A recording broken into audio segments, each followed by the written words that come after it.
Hello, today we remember the birth in 1827 of Ludwig van Beethoven, clearly a very distinguished composer, but also a very good teacher. And one of his pupils, Dorothea Attmann, had a bereavement. She had a child who died at the age of 3. And Beethoven came one day to her home in order to bring her some consolation. And he sat down at the piano without saying a word and just played. He extemporized and played bits of pieces that he'd composed for half an hour or so. And this is how she describes it. Who could describe the music? One thought they heard choirs of angels which celebrated the entry of my poor child into the world of light. And then, as he finished, he pressed my hand with a heavy heart and left just as silently as he had come. And then she writes in a letter later to Mendelssohn,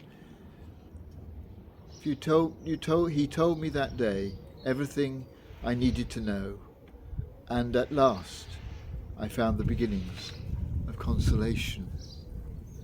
He'd done it without saying a word. And it struck me that when we want to bring consolation and encouragement to somebody, words don't do it. It's very difficult sometimes to find the right word to say to bring someone real encouragement and comfort. And what each of us, I think, needs to do in that situation is to work out what our particular gift is. Beethoven's was clearly music, and so he brought music, and it brought Dorothea this real deep sense of consolation and the beginnings of finding peace. But for us it might be something different. It might be that we're good listeners, but that isn't always what the person who has been, who we're trying to care for, who's been bereaved or needs other kinds of comfort, really wants. They don't want to have to talk necessarily.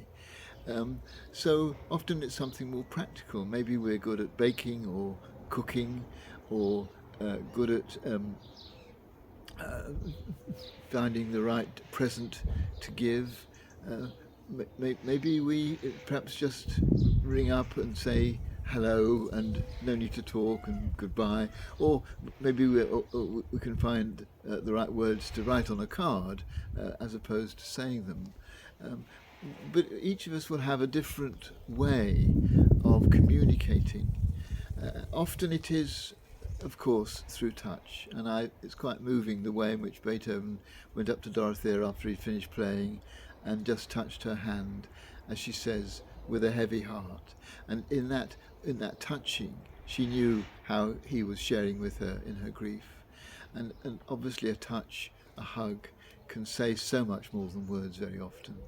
But today I just wanted to celebrate the way in which we have such a variety of ways of offering our comfort to people, and hoping that when I need to do that for somebody, I find the right way that expresses accurately how I feel and brings them the kind of deep comfort and consolation that Beethoven was able to bring to Dorothea Attmann.